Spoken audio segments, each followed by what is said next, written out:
და 26-ის ჯერჯერობით ჩამოწერილია და ვნახოთ. მოკლედ არსებობს ბევრი ტექნიკა, რა არის გასაღები წლის სწორად დაგეგმვის პროცესში ფსიქოლოგის დოქტორი თია გოგოტიშვილია დღეს ჩვენთან ერთად და მასთან ერთად შევეცდებით ამ კითხვას პასუხი გავცეთ. ქალბატონო თია, მოგესალმებით. მოგესალმებით.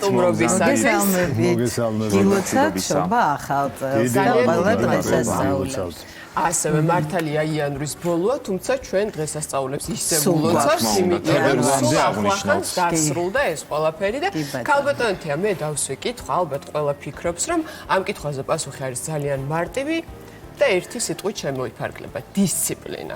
მე ვიცი რომ ამ კითხვაზე პასუხი ალბათ იქნება ეს სიტყვა, თუმცა მთავარი რაც არის, როგორ უნდა გამოვიმუშავოთ და რა ფაქტორებზე არის დამოკიდებული ამ დისციპლინის გამომუშავება. რაც ყველაზე ძალიან გვიჭირს. ჩვენ ეთნო მახასიათებელი გვაქვს ასეთი, რომ დისციპლინა ჩვენთვის არ არის დიდათ ასე ვთქვათ ყოველდღიურობის ნაწილი და რა თქმა უნდა ეს დისციპლინა ბავშვობიდან როგორც ყველაფერი ბავშვობიდან მოყვება ან არ მოყვება, თუმცა ნებისმიერ ასაკში ადამიანს ვინაიდან თავისუფალი ნება გვაქვს ჩვენ და არჩევანი შეგვიძლია რომ გადავწყვეტოთ რა მჭირდება, რა მაკლია, რა არის ჩემთვის მნიშვნელოვანი. აი ეს კითხვები, რომელიც თვით დაკვირვებას, თვით რეფლექსიას, საკუთარი თავის აღქმას და ბუნებრივი აქედან გამომდინარე საკუთარი ცხოვრების მართვას ეხება, ხომ? თავის უფალი ეს არის, რომ თავის მფლობელი და მართველი იყოს თავის ცხოვრების ადამიანი და თუ გადაწყვეტავს, რომ დისციპლინა არის ის, რაც არის მნიშვნელოვანი ზოგს არ ესმის ამის მნიშვნელობა და რაღაც ესეთი ინერცია, ბოჰემური ცხოვრების სტილი, რომელიც ხელოვნებაში ალბათ, სადაც ადამიანი მხოლოდ თავის თავს ეკუთვნის და როცა მუზა მოზდის მაშინ, ესე იგი ქმნის თავის ხელოვნების პროდუქტს, აქ ალბათ არის ის. გაგაწყვეტინებთ და თქვენ წარმოიდგინეთ იმ ხელოვნებაშიც დისციპლინა ძალიან დიდი ადგილი. შემთხვევით არ იყო, რომ პაბლო პიკასო გამოირჩეოდა საოცარი დისციპლინით და იმიტომაც იყო თან საოცარი მნიშვნელობის მხატვარი და თან დიდარი და თან ხელოვანებიც და რომლებიც სხვა შორის დავაკვირდეთ გამონაკლისები რა თქმა უნდა ადასტურებენ კანონზომიერებას, მაგრამ უმეტესობა დაფასდა გარდაცვალების მერე. იმიტომ რომ აქ უამრავი კომპონენტია და მე შემთხვევით არ ვახსენებ პიკასო როგორც ერთ-ერთი ამის გამოხატულება, იმიტომ რომ ეს რუტინული ყოველდღიური დისციპლინა, მუშაობა საკუთარ თავზე ამ შემთხვევაში საკუთარ პროფესიულ ასე ვთქვათ განვითარებაზე და პროფესიული უნარების გავარჯიშებაზე ვიტყოდი, მნიშვნელოვანია. მე ძალიან მარტივად ვეცდები და ასე ვამბობთ ხოლმე ჩვენ, რომ ეს მარტივია, მაგრამ არ არის იოლი. იმიტომ რომ მონდომება საჭიროა თანმიმდევრულობა. არის რაიმე ტექნიკები, რაც შეიძლება დაგვეხმაროს? შეგვიძლია თავისუფლად პირველ რიგში ვიქონიოთ ჩვენი ასე ვთქვათ კვირის მიახლოებითი აქ არ არის რაღაც ისეთ სკრუპულოზურ სიზუსტეზე საუბარი, იმიტომ რომ ჩვენ ვერ გეგმავთ ამ გაგებით, ჩვენს მომავალი არ არის ბუნებრივია, ჩვენ ხელთ და ვერ ვიწინასწარმეტყველებთ, მაგრამ აი დაახლოებით რომ ვიცოდეთ, ვთქვათ, რომ აი ამ და ამ საათებში ეს მჭირდება, შემდგომში ვთქვათ შესვენება და კვების ძალიან მნიშვნელოვანია კვების და ჯანსაღი ცხოვრების ასევე აი ამ რაციონის გათვალისწინება, ძილის ჰიგიენას, რასაც უწოდებთ, რომ ძილის წინ აუცილებლად მინიმუმ 1 საათი ექიმებმა რო ახლა გამიგონ, გამბრაზდებიან, იმიტომ რომ 2 საათს ამბობს მედიცინა, მაგრამ მე ძალიან ლოიალურობიდან გამომდინარე, 1 საათი მაინც, რომ ჩვენ უნდა დავმშვიდდეთ და არ უნდა ვიყოთ აჟიტაციის და რაღაცა ენერგიის მობილიზაციის მდგომარეობაში. აი, გადანაწილება, ხო, აი დაახლოებით ვთქვათ, კვების განრიგი, შემდეგ აი ძილის როდის ირჩევს ადამიანი დაძინებას, რომ ეს არ იყოს სტიქიური. და რა თქმა უნდა, საქმიანობა, რომ აი როდის მუშაობს, როდის, თუ ვიტყვით ახლა მოსწავლეებზე და სტუდენტებზე, როდის მეცადინეობს, როდის ლექციებზეა, როდის ისვენებს და როგორ ისვენებს. ორი კითხვა გვაქვს ჩვენ გეშტალტ თერაპიაში, რომელიც ჩემი სამუშაო მოდელია. მოდალობა, რომ რა და როგორზე უნდა გქონდეს პასუხი. რატომ ჩვენ არ გვჭირდება ხშირად ახლა თუ მეცნიერებაში ვართ ამ რატომს კი ბატონო იკვლევთ, რა გვჭირდება და როგორ. რომ ვიცოდეთ პასუხი რა არის, ჩემი სურვილი, მოთხოვნილება, რომ ვიყოთ ძალიან კარგ ფორმაში. როგორ? მაშინ რაღაცა არკვევითი დეფიციტი უნდა გავწერო, ვარჯიში უნდა გავწერო და ასე შემდეგ. დეფიციტს არ ასე ვთქვათ, არ წევთ რეკომენდაციას გასაგებია, დაბალანსებას. აი, აქვე დავამატებ ბოდიში ბიჭებთან ბოლო კომენტარი მექნება ამ თემაზე.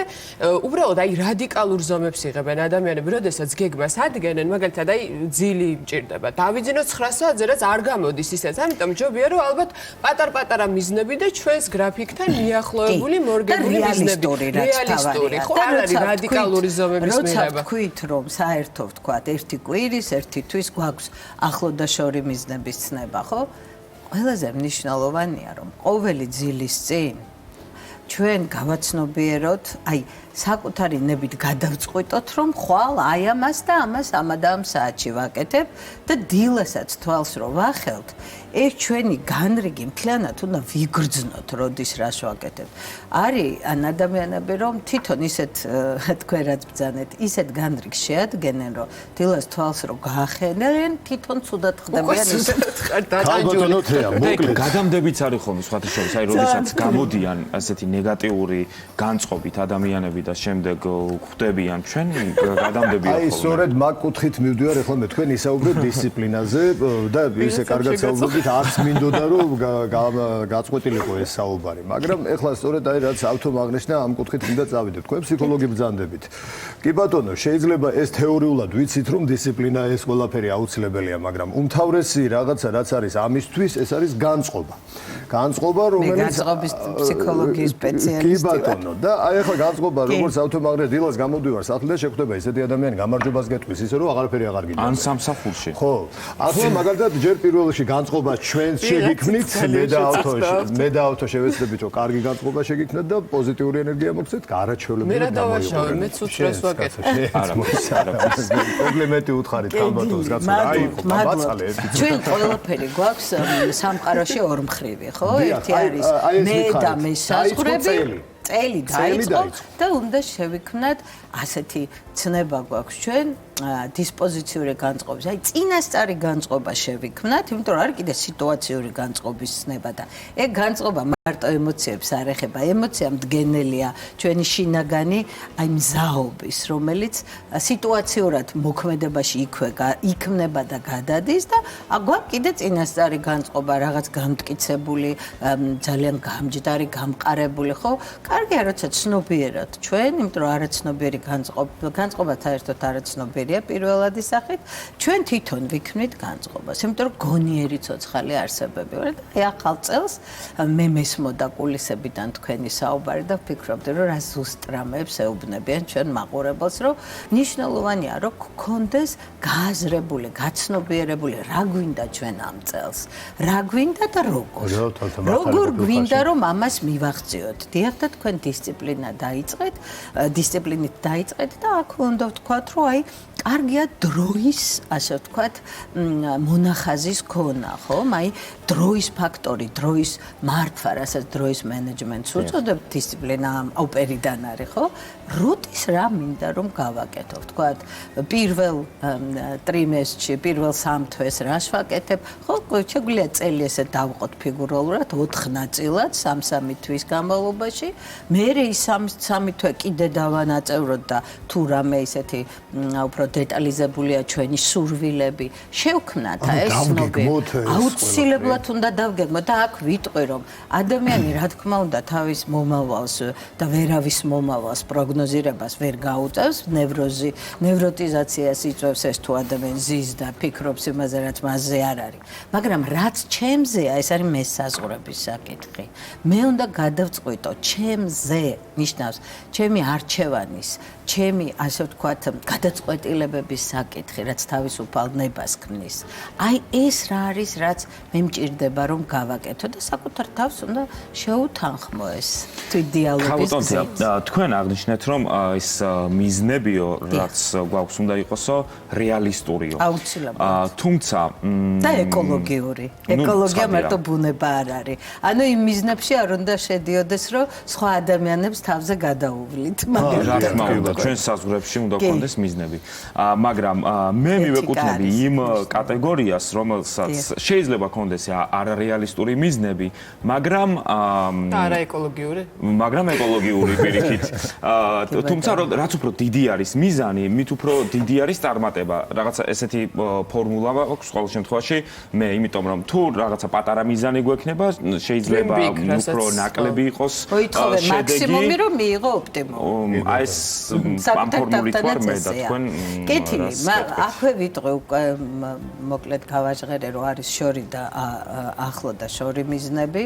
ეხლა ხვალდილას რომ მე დავგეგმო რომ ვერტმფრენი შევიძინო, ხო, ნაკლებად სავარაუდოა, მაგრამ თუ მე მინდა ძალიან ვაუტრირებ ახლა რაღაც ისეთი რაც რისი ფინანსური შესაძლებლობაც აშკარად არ მაქვს ახლა მაგრამ მინდა იქით წავიდე ფინანსებს იმიტომ ვეხები რომ ძირითადად ადამიანებს რაღაც დიდ წილად რა თქმა უნდა ფინანსებთან დაკავშირებული აქვთ მიზნები და ასე ვთქვათ მისწრაფებები ხო ყველა შემთხვევაში რომ ძალიან მაღალი ასე ვთქვათ ღირებულებების მიზნებიც ავიღოთ ვთქვათ რომ ქველმოქმედებაში გავაერთიანოთ უამრავი ასეული ადამიანი როგორ გავაკეთო ეს უკვე ვთქვი მაგრამ ჩვენ შეგვიძლია ვიოცნებოთ და ეს ოცნება კარგია ძილის წინ არ შეიძლება ოცნებაზე აი daydreaming-ი რასაც ქვია ეს ინგლისური ცნებაა ხო დღის განმავლობაში თუ ჩვენ ვოცნებობთ ეს ნიშნავს რომ ჩვენ აწმყოს კარგავთ პროდუქტიული არა ვართ პროდუქტიული და მეტიც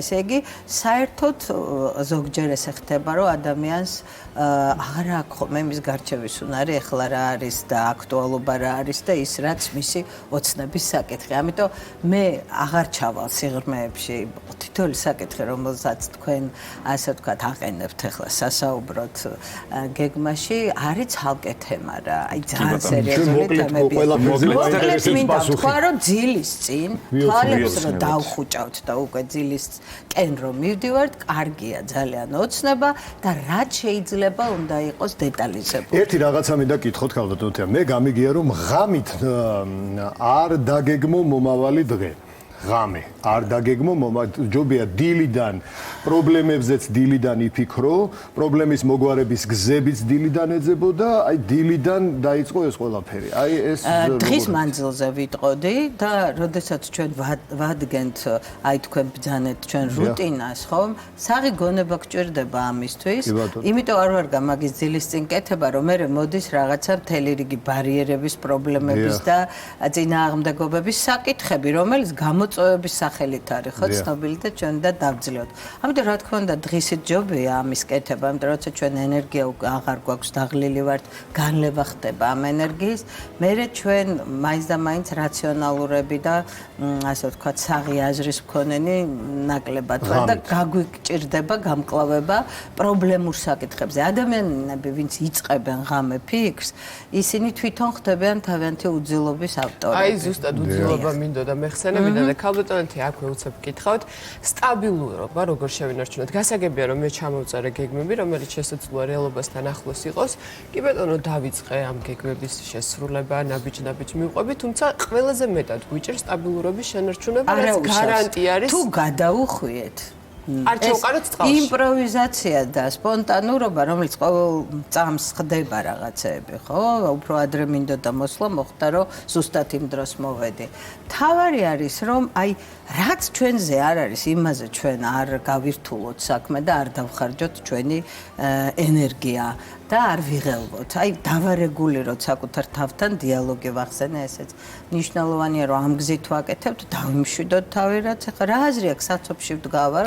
აი მაგალითად ყოველდღე გადავწყვიტე რომ გადავფრინდები არა მაგალითად დავგეგმე რომ ყოველდღე უნდა მივარჯიშო, მაგრამ არის დღეები, როცა ფიზიკურად ანუ მენტალურად უფრო მეტად არაუშავს თუ გამოტოვებ. აი ფიქრობ რომ არ შემიძლია დღეს ამ და დისციპლინით ძალიან კარგი, თუ თქვენ სხეული ორგანიზმი კარნახობთ, რომ დღეს თქვენ არ ხართ ამისთვის მზად, თავარია რომ ამით არ გადახაზოთ. და თვეში თუ 29 ჯერ ხდება ეს? ნუ ეს უკვე მაგას ხარ ამექვია, მაგას ქვია სიზარმაცე და თავის მოტყუება. ზოგადად ადამიანებს უჭირთ კომფორტის ზონიდან გამოსვლა. მიჩოვლები არიან დღის წესრიგი აქვთ თავიანთი, ასე ვთქვათ და შესაბამისად ცვლილებების ეშინიათ. აი ეს პრობლემა როგორ უნდა დაძლიონ ადამიანებმა? მე ვფიქრობ, რომ რისიც ეშინიათ, რა თქმა უნდა, მე რაღაც ზიანის მომტან რისკებს არ გულისხმობ, ცალსახად გავემიჯნები ამას, ხო?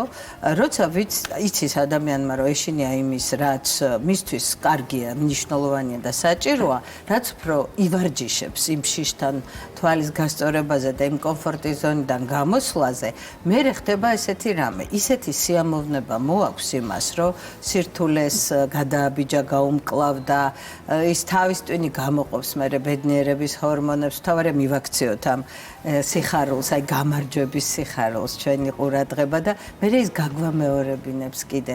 უამრავი დეტალია, თავარია არ დავრჩეთ ჩვენთვის ზიანის მომტან კომფორტის ზონაში. კომფორტის ზონა დასვენებაა და ახლა ვორკოჰოლიზმი და არასდროს დასვენება ჯანმრთელობას რისკებს უხადის, გადაწვის საშიშროება დღეს ერთ-ერთი უმნიშვნელოვანესი თემაა განვითარებულ ქვეყნებში პროფესიული გადაწვა. ეს ვინც ძალიან ბევრს მუშაობს და დიახ ზუსტად და საერთოდ მინდა ვთქვა, რომ უკიდურესობებს მოაქვთ ერთნაირი უბედურება. ბალანსი არის მოკლედ ოქროს გასაღები, ბალანსი და დისციპლინა. ალბათ ძალიან დიდი მადლობა. ბალანსის დოზა აქვს.